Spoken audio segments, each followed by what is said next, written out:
Okay, let's see if I can do this without getting interrupted. But I come to you from water, and this is a wetland message, and this is a pond that is called Snook's Bottom. It's outside of Fruta, but it is a place where animals live, and but there are this is called, so the riparian area is usually 5 to 10 feet off of it, and I come to you because I wanted to show you what to do and what not to do with shoreline. This actually won't protect crap. It's when you have shorelines that look like this that actually protect everything, and give you what you need to protect stuff. Otherwise, you'll have an erosion problem. So all this, if there's rain or any type of issue, all the rain will come down into, or not the rain, all the soil will come down into the water. Toby, come here, please. And so what happens is when you have a lake that has no vegetation whatsoever, all the inputs that are above it, so your oil, your gas, your anything you put on the ground, like fertilizers and pesticides, they'll go straight into the water, and that's not a good thing. So we need these things in order to protect the water body. And then we have plants. I think this is it's cattail, I think. But these plants help protect the shoreline and give it stability. And also, I mean, these plants that you see, so we have cattail, and those look like large reed. It's a reed species. That bird that you're hearing is a red-winged blackbird. That is a common bird that is, that guy is not red-winged. And also all these birds that are sweeping over the water, these are swallows and swifts. I think they're swallows. And they are going over the insects that are attracted by the water body. So there's all kinds of critters, and there was just a frog that was here on the pad. Actually, it looks like there's maybe one, yeah, right there. There's a green head sticking out of the ground. Yeah, that's a frog. Toby, please come here. Sorry, my dog is. But so the other benefits, so it helps support the stabilization of the stream bank. It also helps with all the, when you have plants, what they do is it acts like a natural filter for nutrients, and according to statistics that I saw, up to 90% of the stuff that comes through, like especially, well, 90% of the nitrogen. So nitrogen is what we constantly put on our plants. So we have nitrogen, phosphorus, and potassium that we put on our yards. And that is, the numbers are on the bottom of bags, by the way. If you see the 3 numbers, usually they're on the bottom. They have nitrogen. I don't know which was the number. I think nitrogen is first, and then, but yeah, so these are the numbers, and knowing your soil number is important. But these are also fish. If you're a fisherman, you know that fish like to hide in stuff like this, where they're in here. So you have a natural area for fish to hide. Because think of it, if you're out in that over there, are you going to be able to hide and to do what you need to do? No, you're going to be eaten alive. So they're hiding, because otherwise, if they're in the open water, things like bass and other things will eat them outright. Let's see if we can see anything in here. So also having a good little net is probably a good thing as well, because you can, and this is what you can do with the stream area, is you can get a little net, and if you have a bin, you can actually go through grass and other things, and check out to see what's in the water. And this is a place where water is not moving. I mean, it's a body of water, and so this water is going to get hotter than the water that's like on the Colorado River, which is right over there. So this water is going to get hotter because it's not moving. Water that is not moving and shallower like this is, you can see it's not very deep. Toby, please come here. Hey, come here. Sorry, my dog he's just exploring. He's not hurting anything. He is on a leash. But this does support a wide variety of life. You have your bass, you have crappie that are in here, you have bluegill and green sunfish. I know this because we shocked it on the Colorado River side. There's a outlet down there, an overflow outlet. Toby, please come here. And so what happens is all these fish that get stocked in here, if there's an overflow, what it does is it floods over and goes into the Colorado River. And so this has happened with like walleye are normally in like lakes and that type of thing.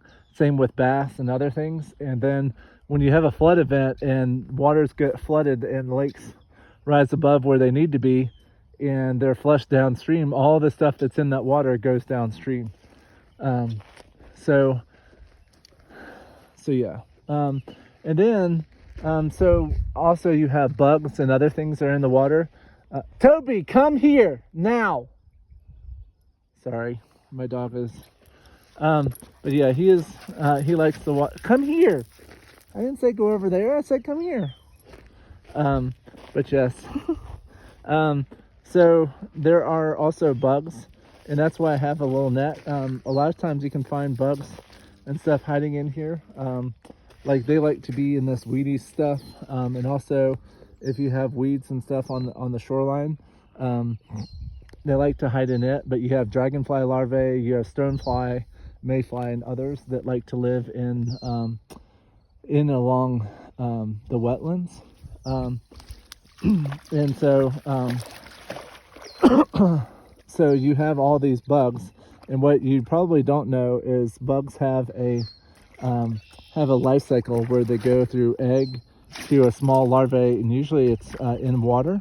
And so dragonfly are majorly predaceous in water. And out here you do other places, but you can have salamanders, you can also have frogs. Beavers like to be around water bodies, and muskrat. Basically a muskrat is a smaller version of a beaver. Lots of people don't like beavers because they dam up places. But if we would just have nature back in course, they would be fine. So, but, and depending on the biodiversity of the water body, so having a lot of different diverse animals, the more you have, the more biodiverse it is and the better health it has. That's how you know if it's doing what you need in order to be sufficient. Toby, please come here. I'm sorry, my dog is being a turd. So, and the biodiversity can be affected by things that are running off of the land. The more algae you have in the water, and I don't know if I can see any algae.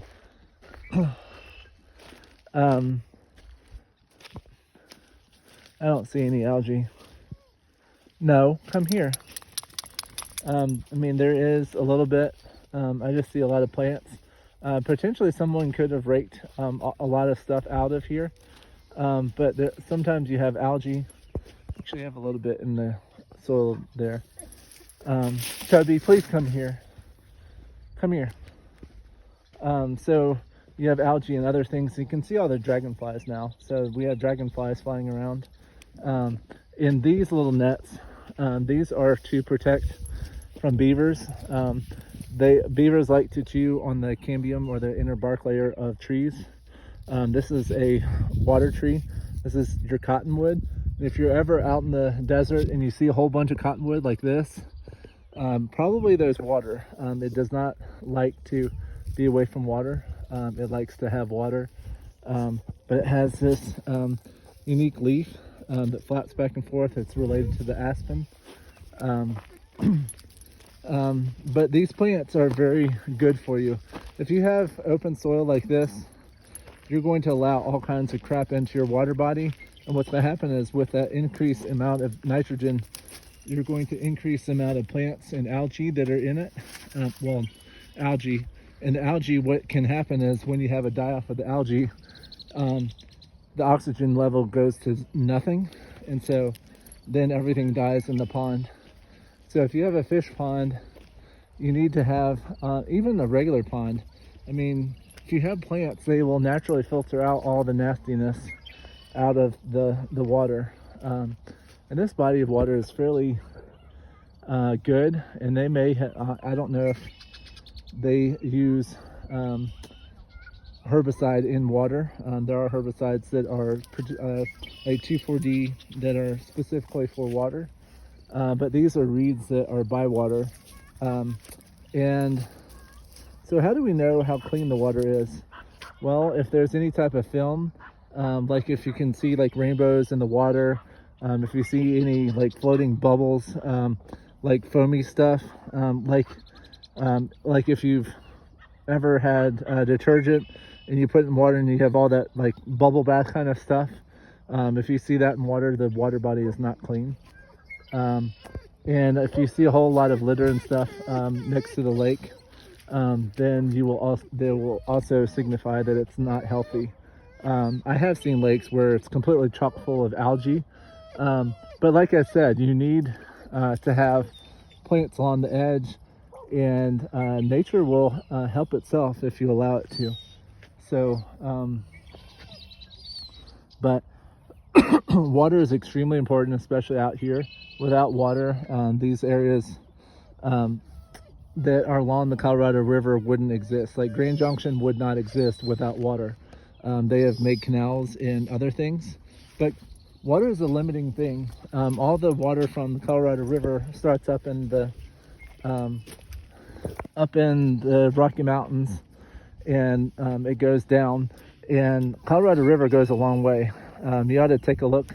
It goes to Lake Powell, it goes through Lake Mead, it goes through the Green Canyon, it goes through multiple states like Utah, and into Arizona, through the Grand Canyon, and then through California into the Gulf of Mexico. Into out there along the Pacific. So it goes a long way. So water is extremely important. We use it for bathing and water and everything. So when we don't have water, we don't exist.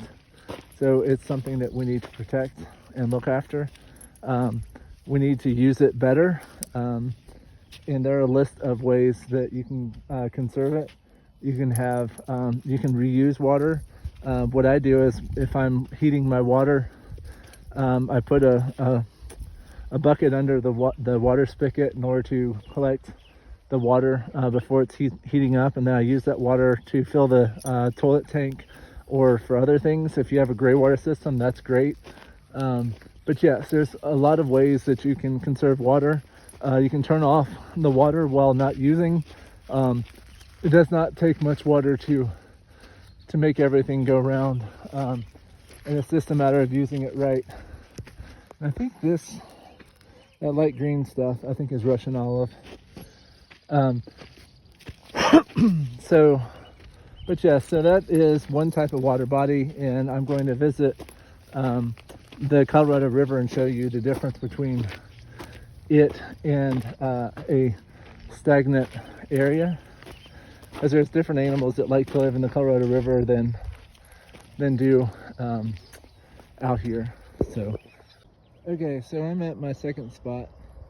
And so this is, obviously, you can see how the water is moving. It's a flowing river. This is Colorado River. And this is the only reason why this place is here, is because of this river. And there's a limited amount of water. And it's about using it better.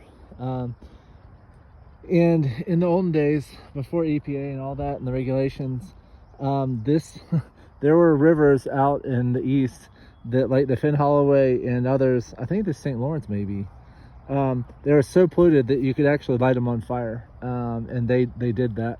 So the regulations are very well needed, and when you and also people had straight pipes. So basically, if you had a house, they would poop, have all the poop and everything go straight into the water body. So this needs to be, so this is where all of your water comes from. So if we have bathing and irrigation and all that, I mean, this is where all of your water comes from. And so we need to protect it. But the difference is, so these are willows. This is called a narrow leaf willow. I just looked it up on my iNaturalist app. This is actually good. These are, you can see how it's stabilizing the bank. You can see how along the shoreline you have a wide variety of plants, and they're helping to stabilize the bank. But these willows, if you actually take the leaves, it's a natural aspirin, and these are really helpful. You can potentially take some of these branches and make like a willow basket out of it.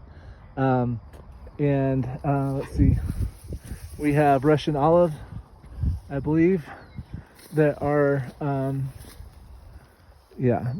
definitely around.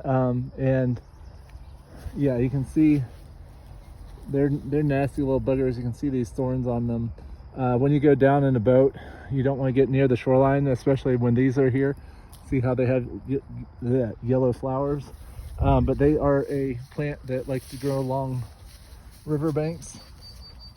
But we need to protect our, and if you didn't have any type of plants out here, what would happen is all the erosion with people and everything else would push all the dirt into the water, and you would have to do stuff like that. You can see how there's nothing but rock, and that's to help stabilize the bank.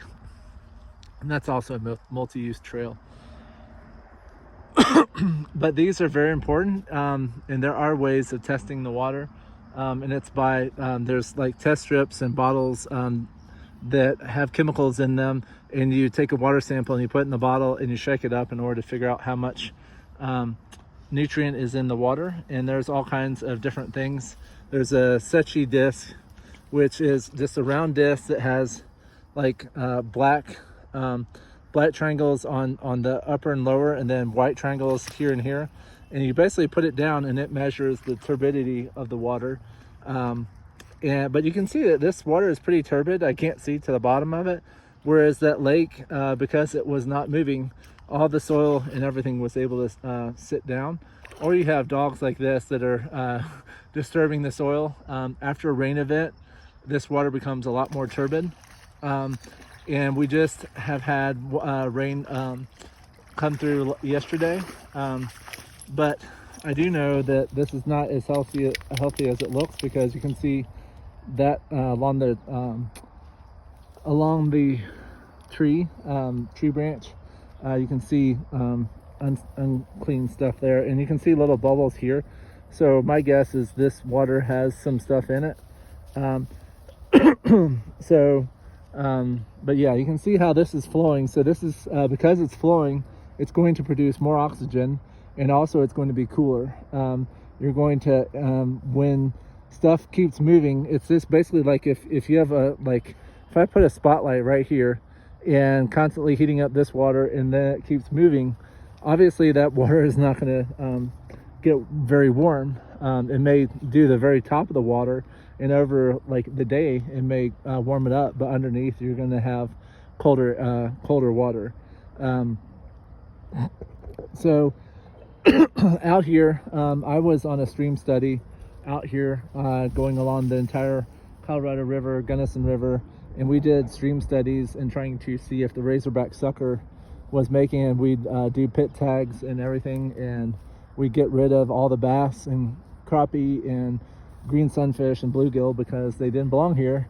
So we would electrofish the shoreline and electrocute all the fish, and it doesn't harm them. It just stuns them to the point where they just raise up, and you basically scoop them. But there were also like blue suckers in here. There were common carp that are not supposed to, well, I mean, they are here. Common carp were put in trying to control the vegetation in the water bodies.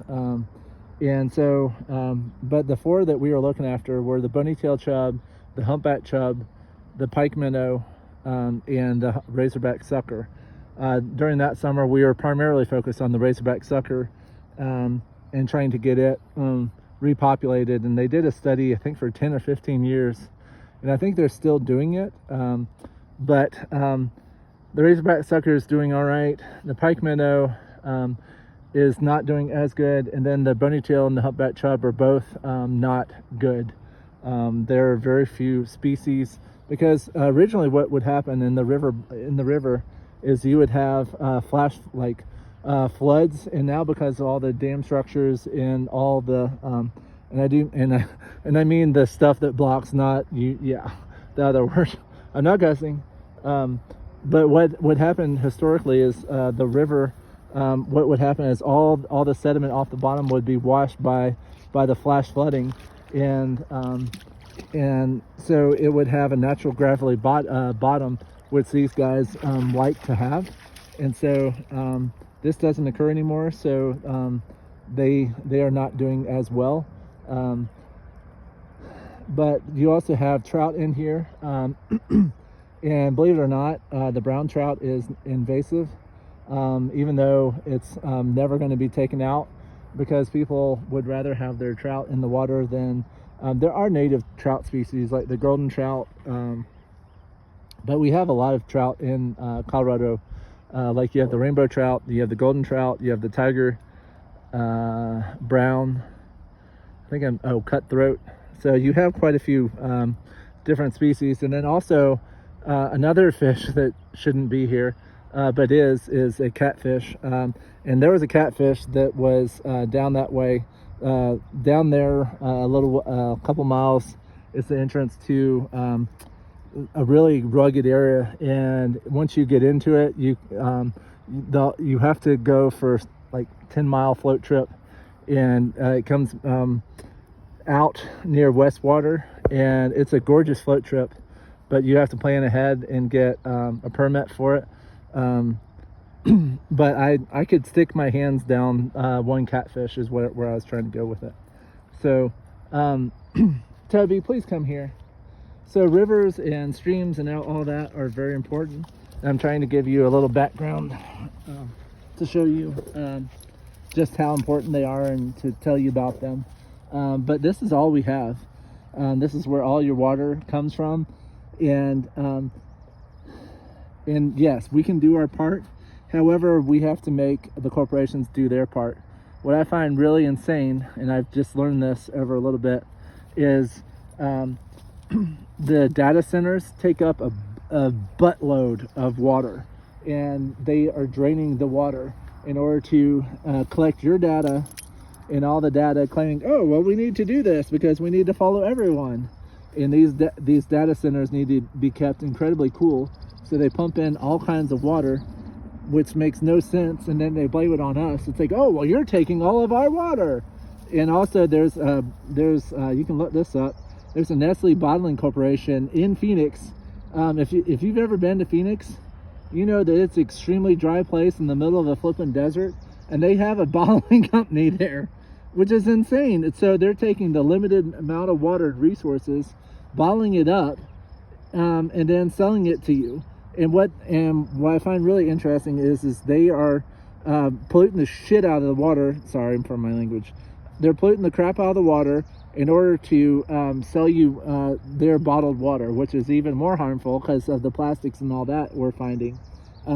These people are so incredibly wicked that they are polluting everything and doing everything they can. So they're making money fist over fist over fist, while everyone else is getting screwed by them. So yeah, but rivers are like life.